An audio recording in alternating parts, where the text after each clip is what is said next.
What's up, Clipper Nation? It's your girl Mint J on the Black Lover Basketball Podcast. Guess what season we on? I can't believe it myself. We on season 4. It is August 17th, 2025. When your girl started, I started in 2021. And things were a lot different back then. But what's not different is that I'm still a Clipper fan. I am the dopest Clipper fan. I'm probably one of the biggest Clipper fans. But hey, everybody in Clipper Nation feels that they're the biggest Clipper fans, and that's great because we are the best Clipper fans, and we're gonna continue to be the best Clipper fans. So, in my first episode, we're gonna talk about our new acquisitions and some of the players who are no longer with us, and we're also gonna talk about our schedule. We're gonna get into it. If you are returning to my podcast, I want to appreciate you and tell you thank you for being here. I know there's a lot of other podcasts you could be listening to, and you probably are still listening to those other podcasts, but you take the time out to listen to mine, whether you're on your way to work, whether you're in the bathroom, taking a shower, using the restroom, you're in the kitchen, washing the dishes, just sitting, and you wanted something to listen to, and you just said, "Hey, let me look up Mint J. Let me look up Clipper fan. Let me look up LA Clippers. Let me just look up something that's related to the Clippers." And my name popped up. Google me, Chat GPT me now. You'll find my name in there, Mint J, and you'll see that I am Clipper related. I am one of the biggest Clipper fans. So I appreciate you. If you subscribe, thank you. If you haven't subscribed, I hope you subscribe later or maybe during a break or a pause. But anyway, let's get into it. The Clippers acquired CP3. He is back with the Clippers. I know it's kind of old news, but since this is my first pod coming into season 4, I have to say I was not the biggest Chris Paul fan. I'm still a little iffy, but I'm more on the positive side than I am the negative side. Only because I was at Media Day when Chris Paul came back, and I saw a different side of Chris. And the side that I saw of him was more family oriented. He was kind of wanted to take the back seat. He said people are telling his story. He never said anything like, "Oh, I'll only come if I'm going to be a starter." He said people like to tell their own narrative, and that wasn't the case. He's glad to be back in LA because this is home. He's able to spend more time with his family, more time with his kids. He doesn't have to count down the time that he has to leave and travel with another team other than LA. He came back and he sat down with Brian Seaman during his own personal media day at the Intuit Dome, and like I said, I was there, and it was pretty cool because I was sitting in the media room with other media outlet, and it was cool to see his family on the left side, and they were just smiling and they were happy to be there. And a different type of media day where he was in San Antonio or he was in Phoenix. He was where he used to be in 2011. And at first I was like, Chris, I'm finna call him Chris Brown. And Chris Paul is this arrogant player. He never smiles. He's always trying to tell people what to do. He's gonna be telling people where to sit at the Intuit Dome. You sit there, you sit there. No, you can't sit here. This is my chair. This is my seat. This is my popcorn. I feel like I felt like before he came that that's the type of direction and mentality that he was going to have. But when he got up there, he started talking. He was like, he misses his family. He can be an uncle to his nieces and nephews. I don't know if he had a niece or nephew, but I know he said he wanted to be an uncle to his brother's kids. I felt like, okay, well, this is a different side of him. He said he's going to try to smile more. He's going to give the best that he can every single game, and it just looked like the different side. And when people are where they want to be, they play and they're different. So just like in relationships, black love and basketball, got to talk about relationships. When people are in places that they don't want to be, they don't perform well. So if I'm in a relationship and I don't want to be with you, or if I'm not happy in the space that I'm in, I'm not going to give 100%. But if I'm in an environment where I'm loved, and if the environment is warm, if it's something that I know I'm comfortable with, then I'm going to perform a little bit better. I'm going to give more of a oomph when I play. So, you know, hearing him say that, it makes me feel like he's gonna be a better player. He's gonna give more love on the court. It doesn't matter if he's gonna be coming off the bench. He'll play whatever role that he has to play because he's where he wants to be. After media, the fans met him. And when the fans met him, that's when he was crying. He came out and, he was trying to play a little tough guy. Of course, men try to, be tough, like, oh, it doesn't bother me. But then when he got on stage, he was a little teary eyed, and it's always nice to see a man cry, and not to see a man cry in a negative way, but it's nice to see a man show his emotions in a positive way when they're happy, because men always have to be tough, and when they don't have to be tough and they're happy for a specific reason, because he's closer to his family and he can be close to his daughter and his son. I think that's super dope. So I kind of look at Chris Paul in a different type of way. Now I just have to see how he plays on the court, and if all of that comes together, and you know we can get a championship, we can get closer than we have, then I think that's dope. Um, Another acquisition we picked up was Bradley Beal. I think that's I think that's a dope acquisition.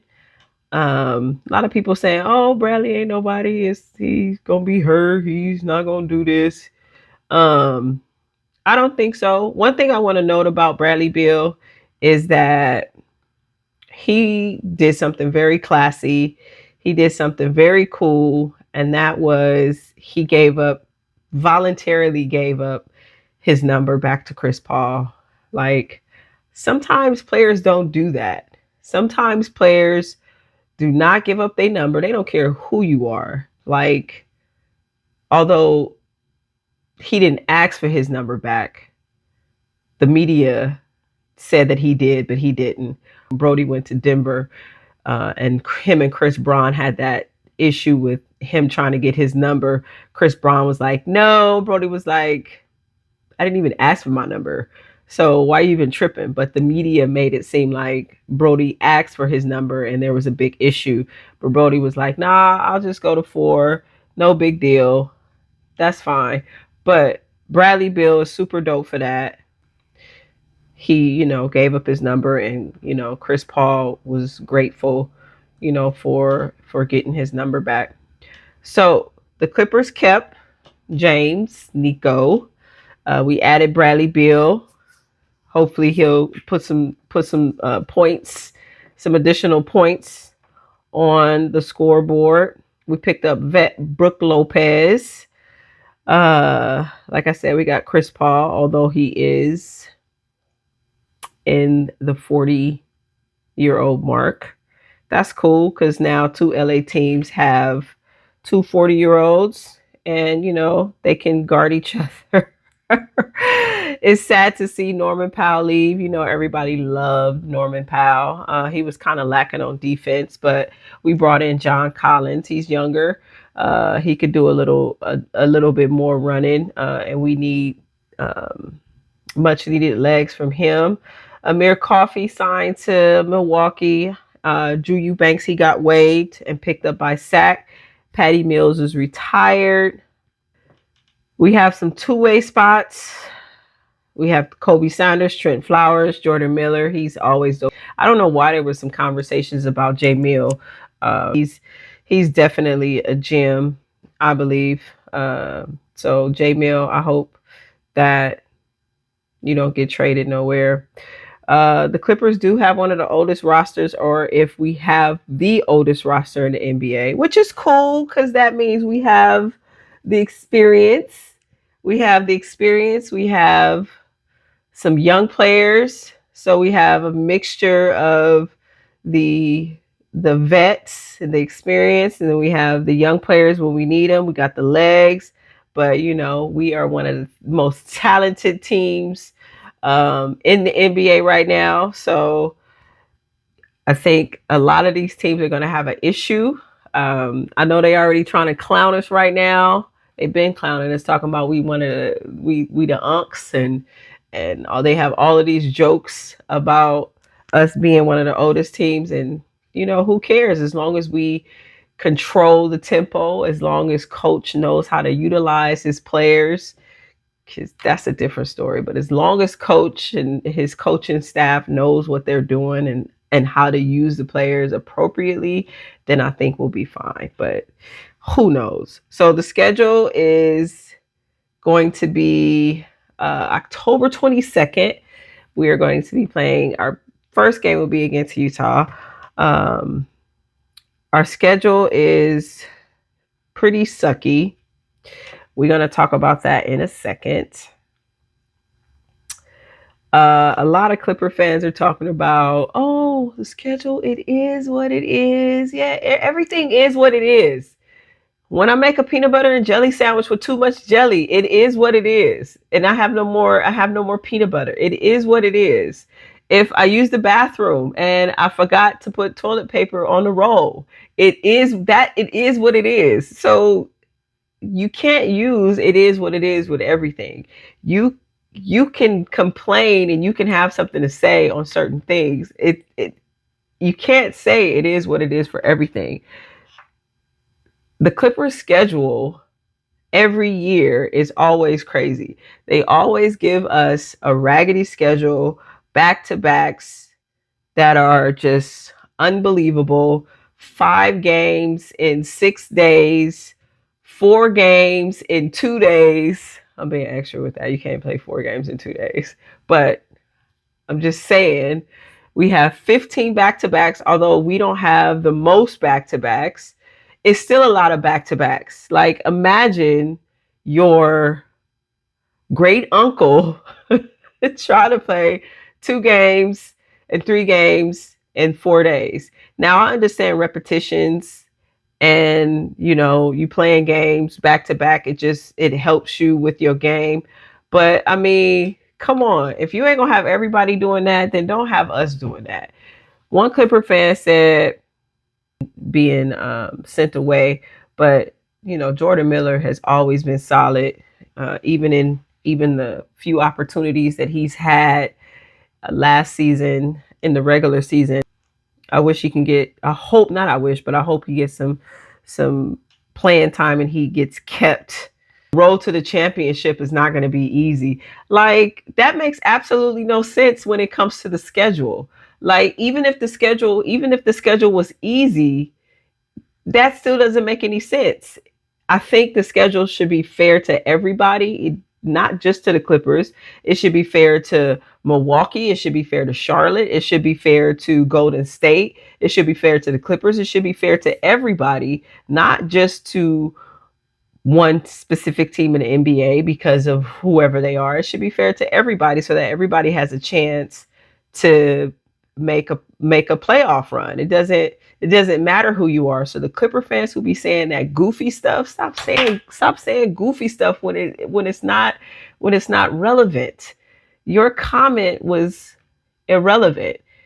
15 back-to-backs. Let me tell you who we play. There's one stretch in March that is just like super whack. November, we have 2 sets of back-to-backs. We have Milwaukee and OKC. Those are home games. And then we have Boston and Philly Those are 2 away games. We have 4 games in one. We have 4 games in 1 week. I'm gonna jump to March because March is, I call it March Madness because it's crazy. It's not one of those. Not one of those. It is what it is. So first week of March, from March 1st to March 7th, we have 5 games, which include 2 back-to-backs. So we have one Sunday and Monday is our first back-to-back, which is the 1st and the 2nd. New Orleans is an away game, and then we come back home and play Golden State. We have an off day. We play Indiana. Then we have another off day. And then we have 2 back-to-backs that are away. And those back-to-backs are San Antonio and Memphis. Then we rest one day. Then we have New York is at home. We rest one day, and then we have Memphis at home. We rest one day, and then we have another back-to-back, which is Chicago and SAC. And those are at home. So although we do have those next 4 games at home, 1, 2, 3, 4, which is cool because we're going to have that dome energy. You know, the fans is going to be cracking. We're going to be really relying on that. It's still 1 game on, 1 game off, 1 game on, 1 game off, back to back. Next week, the following week, week 3 of March, after that back to back against Chicago and SAC, we have another off day. We play San Antonio away. We play San Antonio home. 1 off day. Then we go on another back to back, and that's against the Pelicans. So we play the Pelicans 3 times in the month of March. We play them 1 time in the month of October, and then we play them 3 times in March. After that back to back, we have 1 day off. Then we play Dallas. In Dallas, 1 day off. We play Milwaukee, 1 day off. Toronto, 1 day off. Indiana.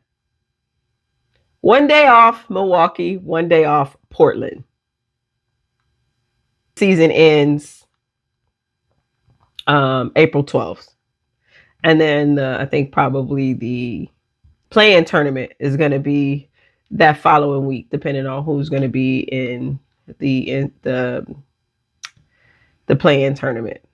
So, I mean, that's brutal. Oh, it is what it is.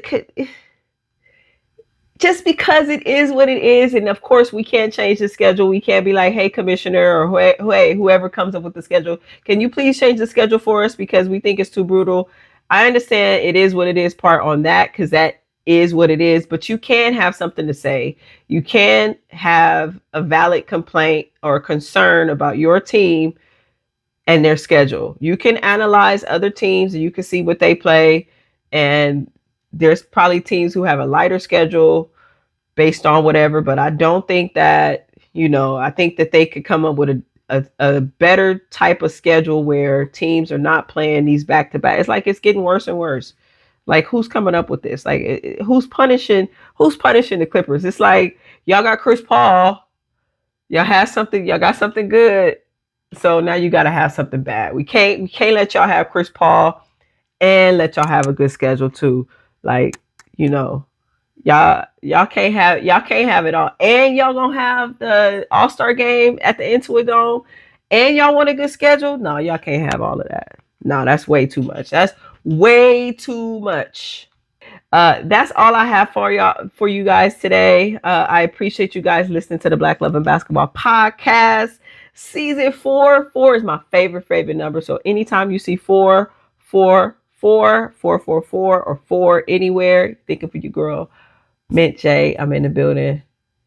It's always attached to love. I love basketball. I love that you guys are watching. I love that you guys are listening. I appreciate y'all coming back. And we're going to be back to talk more hoops. Thank you for listening. Make sure you subscribe.